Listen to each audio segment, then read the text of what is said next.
For Leo, especially mga Leo risings, itong blessings, abundance, and opportunities are coming into your 12th house, which is somehow a bit challenging for some of you. But ito kasing transit na to will heal you. So it's more on healing, spirituality. Maaring magkakaroon kayo ng awakening, like major spiritual awakening. Kasi itong transit na to ay magkakaroon ng challenging aspect sa inyong ninth house, which is about your belief system, your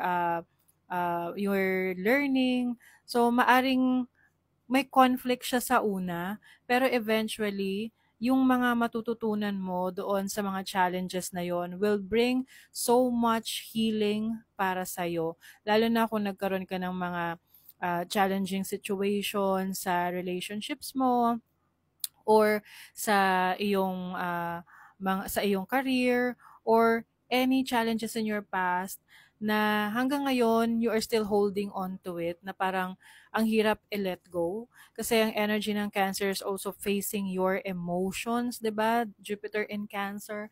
So, you will be able to face your emotions, to feel your emotions kasi minsan tinatago natin yung emosyon na natin na kailangan nating harapin.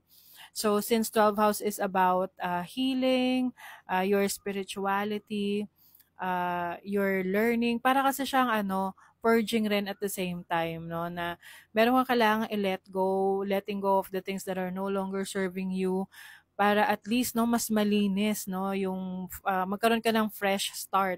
It's like parang pagdi-declutter, paglilinis ng let's say for example, isang magulong part ng bahay ninyo. Lilinisan mo, tatanggalin mo yung mga kalat, yung mga hindi na kailangan, itatapon mo na or ipapamigay mo.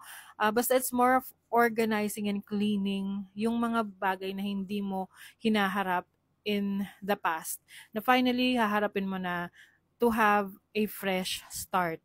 So, sa una, kind of challenging to para sa inyo, but still it's a blessing because you will be healed and you will have this bagong pananaw sa buhay, mas positibo, and it's more on yung iba sa inyo may kinalaman to sa spirituality. So, if you are meron ka ngayong current na belief system, maaring magbago to, maaring may mga bago kang ma-discover sa sarili mo na meron ka palang hidden na psychic abilities, or you are exploring your belief system or different forms of divination.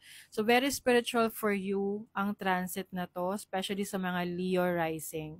And also, if nasa medical field ka, maraming opportunities na mag-open up sa'yo, lalo na kung ikaw ay nag-aaral or may pinupursu ka na higher education, nagmamasteral ka, or yun nga, nasa medical field ka, you're planning to work abroad, to travel abroad, or to have a career abroad, especially sa medical field. So comment lang kayo dyan kung ano ang inyong mga zodiac signs, especially yung inyong rising signs, para makagawa ako ng video kung ano ang ibibless na area of your life ninyo ngayong Jupiter and Cancer transits.